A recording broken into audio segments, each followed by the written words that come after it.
We go. So today we are going to start chapter 3. We are going to cover part of lesson 1 today, and it's quadratic functions and models. So first form we're going to talk about for quadratic functions is standard form. And we've seen this before. Now, someone in my other class, in the standard form of the quadratic function, someone in my other class said, well, when we did the test yesterday, when we have a linear function and it's in standard form, the a can't be negative. But here the a can be negative, and it's like a reflection. So here our a can be negative. This is standard form. So ax squared plus bx plus c. This was the form that we were doing when we did the review chapter and we did the quadratic formula. So we're going to be using the a and the b when we're finding the vertex. Now, but before we practice finding the vertex, let's go ahead and take a peek here at this graph. So the graph of a quadratic function is called a parabola. And it's going to have some different parts of it that are going to be important to us. Now, the first thing we're going to find when we're working with these quadratic functions is the vertex. And we're going to learn a formula. So first thing we're going to find is the vertex, and we're going to use a formula for that. Then the other part of this picture here is we're going to be finding the axis of symmetry. Once we find the vertex, the x value of our vertex is going to be our axis of symmetry. However, what's going to be important to us is, notice this axis of symmetry is like a line of symmetry. So it's going to be an equation. Then the next thing we can find is potentially where it hits the y-axis. So we may be able to find y-intercepts, and we may also be able to find x-intercepts. Now, our graph may not have x-intercepts because remember our parabola could be, the vertex could be above the x-axis, so this would have no x-intercepts. The one that's pictured here has 2. We could also have a parabola that has 1 x-intercept, where it just sits here on the x-axis. It doesn't necessarily have to go through the origin. Now, the biggest difficulty I've seen in the past is dealing with this x-intercepts. Because when you see questions that are going to ask you to find the x-intercepts, the question may be asked in different forms. They may say, find the x-intercepts. Or you might see another question and it'll say, find the solutions, or find the zeros, or find the roots. When you are finding the x-intercepts, the answer to all of those questions that I just said is the same. And the way that we find the x-intercepts is we make y equal 0, and then we're going to either factor it, use quadratic formula, or completing the square. So let's go ahead and first practice finding the vertex, and we're going to learn a formula. So the formula to find the vertex when our equation is in standard form is negative b over or divided by 2 times a. Again, the vertex is in ordered pair. So when I do this formula, this is going to give me the x piece of this ordered pair. To find the y piece, I plug it back into the equation and I solve for y.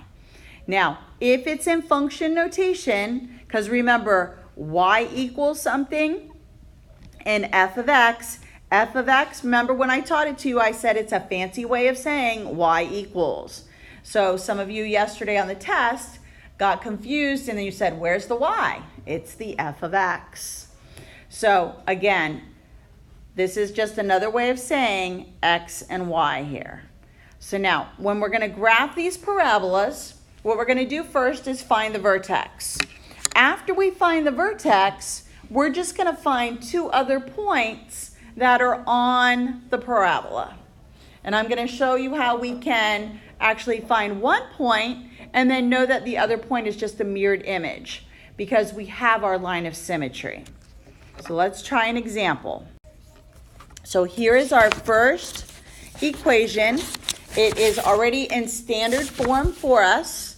So the first thing I'm going to do is pull out A, B, and C, or I'm going to identify my values of A, B, and C. My value of A is the number in front of x squared, and it's 1. My B is the number in front of x, and it's -4. And my C is the number all by itself. Now, for a function to be quadratic, you need an A term. It's the only letter that you need to have. You can have a quadratic function without a B and a C, because remember the parent? Y equals x squared, and this is A. So the smallest quadratic we can have is this parent. So we can get away with not having a B and a C term, but we do need an A term. All right, so that was just a side note. So now let's go ahead and find the vertex of this function. So again, the formula you need to memorize is -b over 2 times A. I'm going to take out the letter B, the -b. Remember, it's a negative, and then my value of B is -4. So it's negative, negative. When I go to simplify this, it's going to become +4, and then 2 times 1, and it's 4 over 2. Now, if you can simplify this fraction, you need to do that. So now, my x of my vertex equals 2. This value that I just got, or this equation, is also the axis of symmetry. Remember, the axis of symmetry is a vertical line. So when you answer this question on the test, if you tell me the axis of symmetry is 2, I mark it wrong. It's an equation. It must be written as x equals 2. When I teach this to my regular Algebra 1 class, or when I taught it in the past, if they told me the answer was 2, they got it wrong. The correct answer is x equals 2. Okay, now I need to find the other piece of my vertex. So far, I found the x of the vertex. I need to find the y now. And I've also found the axis of symmetry. So to find the y, I'm going to take my original equation, x squared minus 4x minus 2. Every place that I see x, I'm going to replace it with the value I just got, which was 2. So 2 squared minus 4 times 2 minus 2. I need to follow order of operations here. So 4 minus 8 minus 2, and that gives me -6. So the order pair for my vertex is the order pair 2, -6. So from this one little formula, I found the vertex, and I've also found the axis of symmetry. Now we're going to graph it. Now, remember in that previous slide, I told you the steps to graphing it were to first find the vertex and then to find 2 other order pairs. So what I'm going to do is, I call this little thing a T-chart. So it looks like the letter T. And then I'm going to put an X and a Y there. So the value that I just found for my axis of symmetry and my vertex, I'm going to put right here in the middle. Then what I'm going to do, in order to get a nice, pretty, even U shape, I'm going to pick one number that's smaller than 2 or less than 2, and then one number that's greater than 2. Now, remember that the parabolas are symmetrical. So I'm going to try to find a point that's nice and easy, and then if I pick this another number that's the same distance away, I really don't have to do the math for it. And watch what I mean by that. So the easiest number that's less than 2 for me to plug in to this function is going to be the number 0. So when I plug in 0 for x, and then I follow PEMDAS, I get 0 squared, 4 times 0, plus 2, and the y value I get when I plug in 0 is positive 2. Now, you can plug in whatever x you want. Wasn't it -2? Yeah, was that what the original? Yes. Thank you. Okay, so the original function didn't have a plus sign. It had a minus. Let me fix that. Okay, so the original equation had a subtraction sign here. So when I plug in 0, I get -2. Now, I could have also plugged in 1. But when I plug in 1, I'd have to square it, times it by -4, and I've got to do a little bit of math. But that's okay. So I like to plug in 0, and then it makes my problem a little bit simpler. Now, I also need to choose a value of x that's greater than 2, because I need to have 1 on the left side of my vertex, a point, and I need 1 on the right side. Now, if I pick the number that's the same distance that I just chose the 0 to be, see how it's 2 spaces away?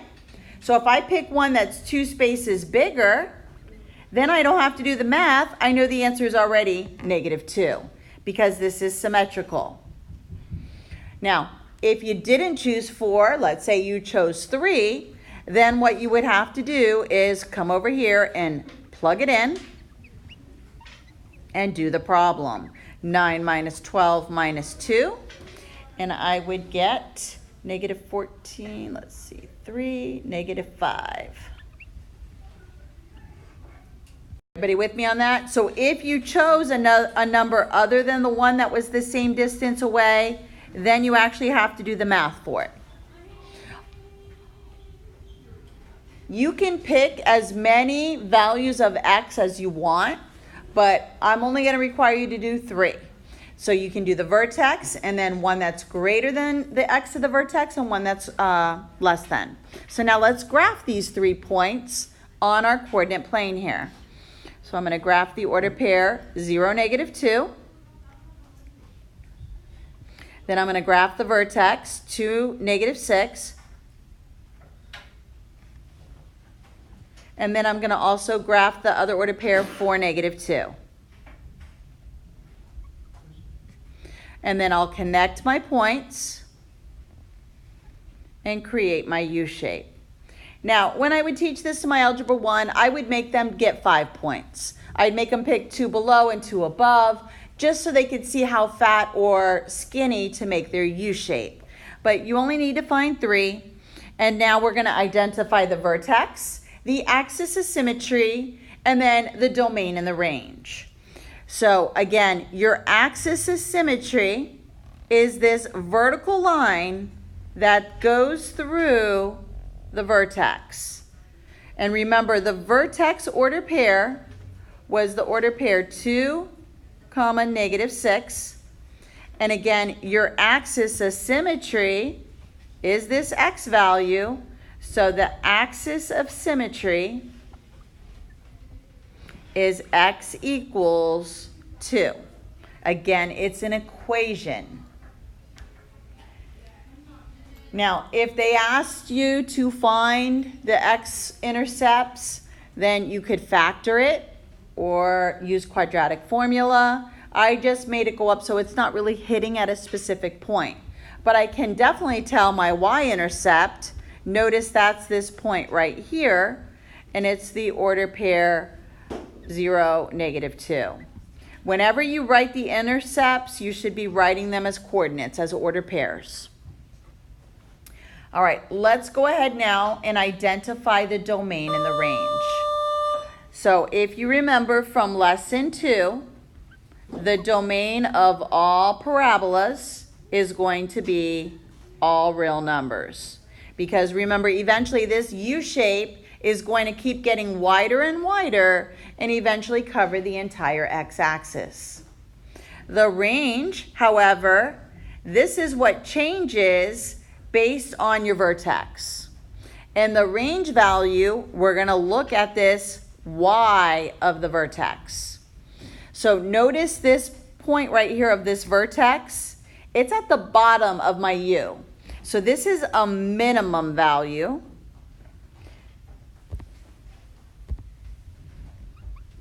And my vertex, or my range, is going to be everything that is greater than or equal to -6. So the y value is going to be the number that you put into your range. So the y of the vertex will tell you if it's a minimum or a maximum. If it's a minimum, then your inequality or your interval notation is greater than or equal to. If it's a maximum, meaning an upside down u, then it's going to be less than or equal to that y value. And we're going to do an example of both. So I believe in the homework you're going to have to identify the axis of symmetry, the vertex, and the domain in the range. Let's try another example. We have another function. Notice the number in front of x squared is negative. So this to me is going to indicate it's going to be a reflection across the x-axis. So we're going to go ahead and find our vertex first. So let's identify A, B, and C. My A value is -2. My B value is -1. And my C value is 3. Technically, I do not need to find the C value. However, what we're going to see later, the C value is really going to be our y-intercept. But let's go ahead and just work with the vertex. Again, it's -b over 2 times A. So -1 becomes +1. And then 2 times -2 is going to be -4. So the x value of my vertex and my axis of symmetry is x equals -1/4. I now need to find the y value, so I have to plug in that fraction to the original problem. Because again, f of x is a fancy way of saying y equals. So 2x squared minus x plus 3. Take out the x's, put in -1/4. And then I need to follow order of operations to simplify this. Do not multiply the 2 and the -1/4 first. You must do the exponent first. Once I square -1/4, I get 1/16. So now I'm going to make this -2/1. And now I can square the -1/4. This negative here, I'm going to turn this to a plus sign. And now I have this. Now I need to multiply the -2/1 and the 1/16. That will give me -2/16, and I'm going to simplify it to 1/8.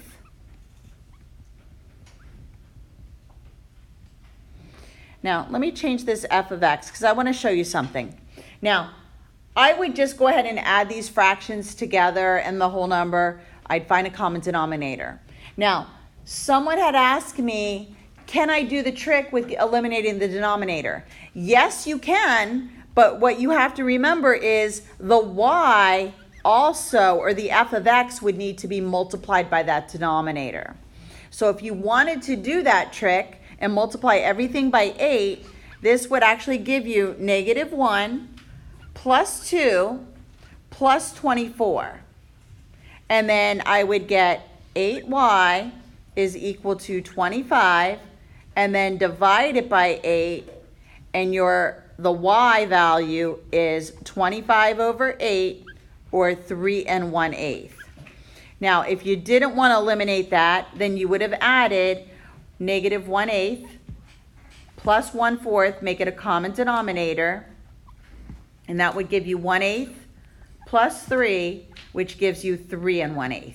So you're going to get the same answer either way.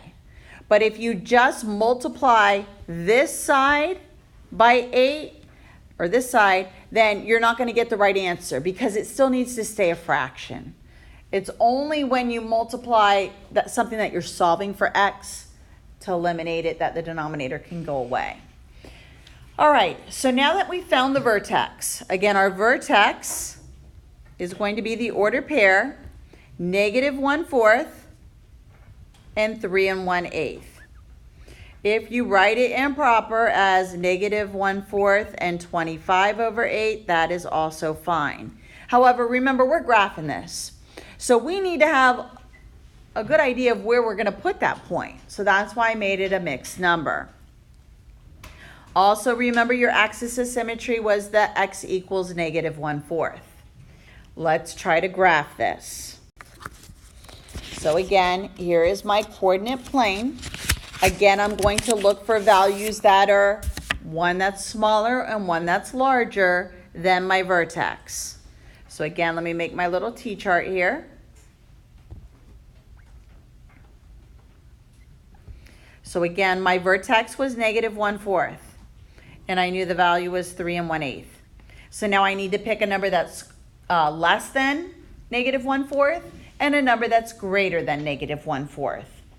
So again, I'm going to plug in 0, but the 0 this time is the greater than value. When I plug in 0 into my equation, I get 3 because the x and the x squared go away. And then if I try to find the number that's exactly the same distance away, that would be negative 1/2. And then when I plug that in, I get 3. So now I take these 3 ordered pairs and I'm going to graph them. So I will graph the ordered pair 0, 3. I'm going to graph the vertex negative 1/4 and 3 1/8. So a little bit over, a little bit higher. This one, they're really tight, so it's hard. So put it right there. And then the 1/2 and 3 be about there.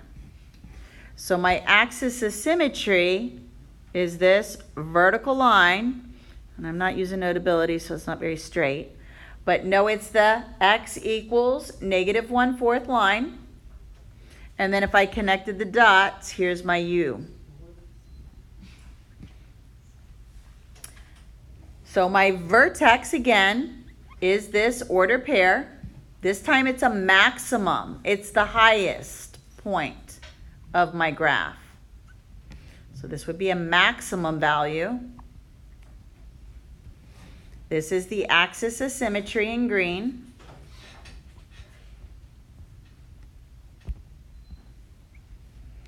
The vertex, and then the domain again, all real numbers. If this happens to be a test question or a quiz question, I would expect everyone to get this right because that never changes. Yes? Do we have to label it like that on the test? I don't know about that. Ever asked what is the maximum value? It's the y of the vertex, and the minimum value is the same. So the range again is going to use this minimum maximum value, which is the y. Again, when it's a maximum, we know it's less than or equal to that number. So my range here would be from negative infinity up to 3 1/8 with a bracket is the range. Our next function, notice this time I don't have a b term. Let's again identify though. So a is 1, no b term because there's no x, and then the c is 5. So again, remember, you don't need a b term or a c term, but you do need an a term. So we're going to go ahead and plug it in. X equals negative b over 2a. So 0 over 2 times 1. 0 over 2 simplifies to 0. So far, the x of our vertex is 0. It's also our axis of symmetry. And now I'm going to plug in 0 to get the y value. So y equals x squared plus 5, 0 squared plus 5, and y equals 5. So my vertex is the ordered pair 0, 5. Now, notice this equation should look a little bit familiar.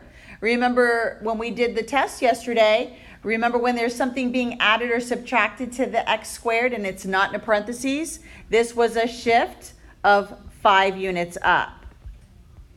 So this is what we're going to see is going to happen to this graph. It's actually going to be on the y-axis at 5. So we're going to graph it now. And again, we're going to make our little T-chart. Pick a number that's bigger and smaller than our vertex. So again, if I start here, x, y, put the vertex in the middle, and then I need to find a number smaller than 0 and one that's greater. So I'm just going to pick -1 and 1. And again, your values that you choose can be whatever you want. Try to pick the one that's going to be the easiest to work with in the formula. So again, our equation was y equals x squared plus 5, 1 squared plus 5, and I can see that it's 1 plus 5, 1 plus 5, and it's 6. So y equals 6, and that's going to be for both -1 and +1. And if you're ever not sure, you can always plug it in. So now I have 3 ordered pairs that I can put on my graph. So I'm going to graph the ordered pair 0, 5, the ordered pair -1, 6, and the ordered pair 1, 6. Connect your dots, make your graph. Again, the vertex is located here, and it's the ordered pair 0, 5. In this particular case, this is also our y-intercept. It's where it hits the y-axis. We can see that our axis of symmetry here is the y-axis, but our axis of symmetry, again, is the equation x equals this number, so x equals 0.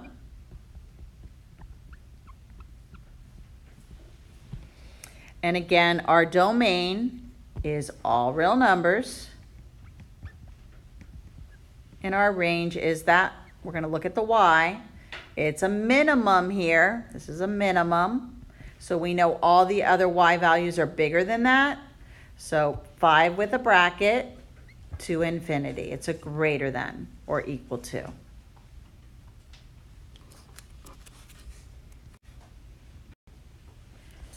Okay, again, let's identify A, B, and C. A is 3, B is -4. I don't have a C value this time. So plug it in, -b over 2 times A.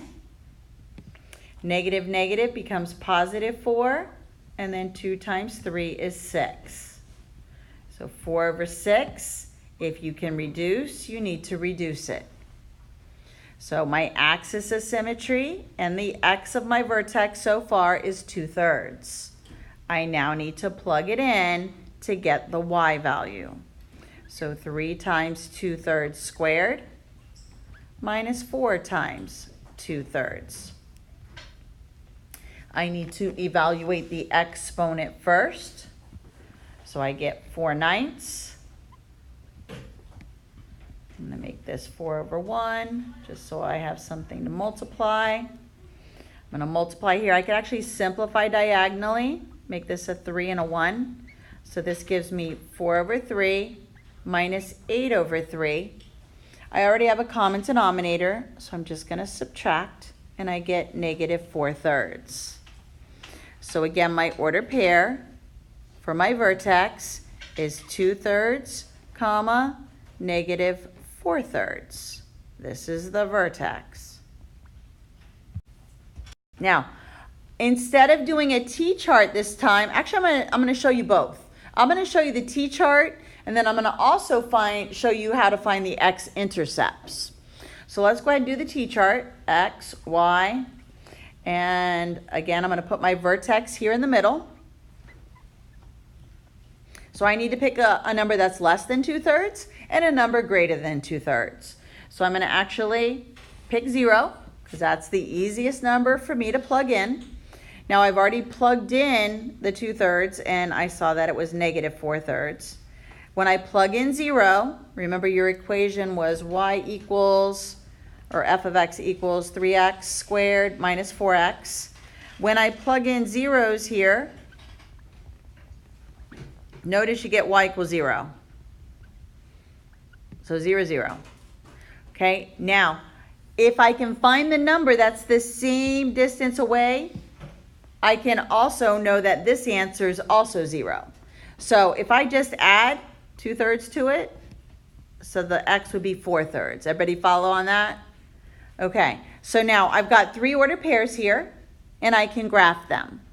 Now, another way you can do this to find another ordered pair is to find the x-intercepts. Remember, to find the x-intercepts, I make y equals 0. So another way you could have done this is set your equation equal to 0 and factor it. So I could factor out a GCF of x and then set each of the factors equal to 0. And notice, because the answer I got for y when I did the t-chart, they were both zeros, the same answers I get from my x-intercepts here are also going to be the same. So we're going to be factoring these to find the x-intercepts. So let's go ahead and graph this. These are actually the x-intercepts because I made y equal 0. So let's go ahead and graph them. So I'm going to graph the ordered pair 0, 0. Now this 4/3, if I make that into a mixed number so I know where to put my point, it's about -1 1/3, and this would be +1 1/3. So when I go to graph 2/3 and then -1 1/3, my point's going to be about let's see, 2/3, probably about there. And then the other side will be 1 1/3 and 0, so about right there. And then connect your points. So again, my vertex is this point, so the 2/3 and the -4/3. My axis of symmetry is this vertical line here, and it's x equals 2/3, the x of the vertex. And let's find the domain. The domain, again, all real numbers, and the range is going to be all the numbers that are greater than or equal to -4/3 to infinity. Let's look at the next slide. This is vertex form, where it's f of x is equal to a parentheses x minus h, and then the whole thing is squared plus k. So this is sort of what we looked at in the last chapter in 2.6. Remember, whenever it was plus or minus something in the parentheses, that was the shift left and right. And then when it was outside the parentheses, that was the vertical shift up and down. Now, remember, the vertex is in ordered pair. But now they're going to introduce new letters to identify the vertex. And the vertex is going to be represented as the letters H and K. But it's still an ordered pair. So the H and the K are really the shifting rules. And on the next slide, it's actually got the rules. Let's look at those. So here is our function in vertex form. Again, A cannot be 0. This A that's in the vertex form is the same A that's in standard form. So in order to find H, we would take -b over 2a. That's another way to find the x of the vertex. Then we take that and plug it into the function to get the k, or the y of the vertex. So here, when we have our vertex, and it's now, instead of xy, it's hk, remember the axis of symmetry is that first number. If a is positive, that's what greater than 0 means. So if a is a positive number, our graph is going to look like a U. It's going to open upward. If a is a negative number, that's when it's going to be the reflection, and it's going to look like an upside down U. So I used to tell my Algebra 1 that when a is positive, a positive person's always smiling, so it looks like a happy face. And when they're a negative or in a bad, they're unhappy, then they're frowning. So that would be the shapes of your parabola. Again, remember that A will tell us if our graph gets skinnier or fatter or narrower or wider. To find the intercepts, the x-intercepts, we can either factor it, complete the square, or use quadratic formula. Now, remember that if we get a negative root, there aren't going to be any x-intercepts. It's going to be imaginary. So let's go ahead and try an example. So here is an example of a function in vertex form. So again, to find the vertex, when it's in this form, it's super easy because all we have to do is pull out the letters or the numbers that represent H and K, and that's going to be 4 and 3. Remember, just like with the shift, when it was in parentheses, it was backwards. So if this looks like a subtracted 4 or a negative 4, it's really coming out as a 4.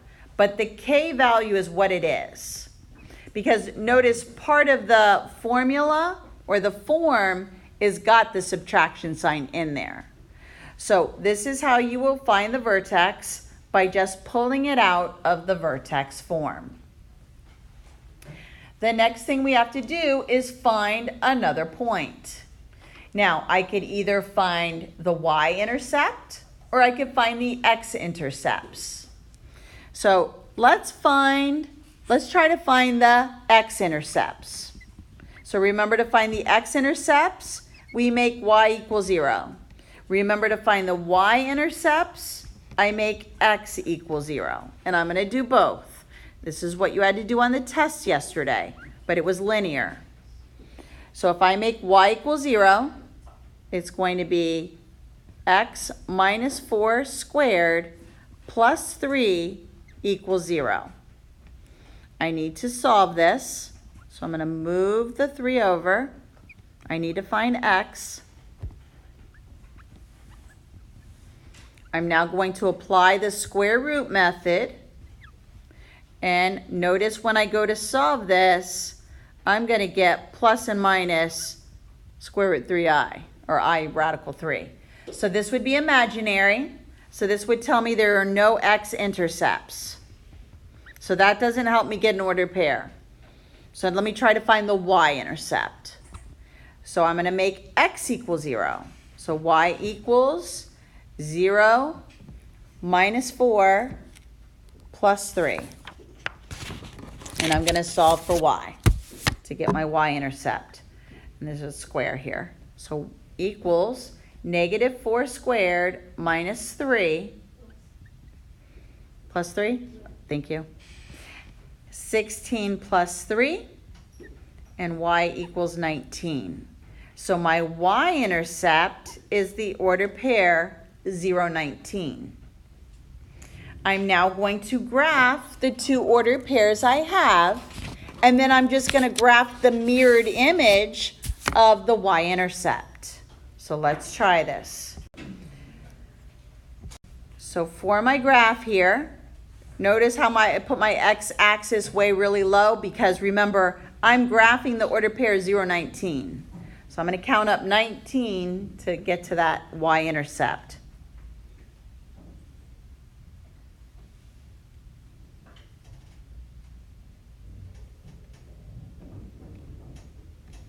So 0, 19 looks like it's up here. So let me mark that, and I'm going to put a red dot. So there is my y-intercept. I also am going to graph my vertex, which was 4, 3. And now remember, I've got an axis of symmetry. So I'm going to draw in this line of symmetry.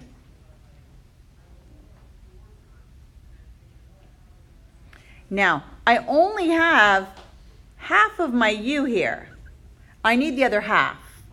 But the way that I can find that is, notice this point is 1, 2, 3, 4 spaces away from that line of symmetry. So I'm going to come over here, 1, 2, 3, 4, and that's where I'm going to put my point. And now I've got the other piece, or the other half of the parabola. So once you find a point on either the left side or the right side, you can make the mirrored image on the other side to create your parabola. So again, my vertex is down here at 4, 3. My equation for my axis of symmetry is x equals 4. And my domain again is all real numbers. And my range is going to be everything greater than or equal to 3. And this is actually a minimum value, and that's why the range is greater than or equal to. Back there. Is 13 through 25 odd from page 304?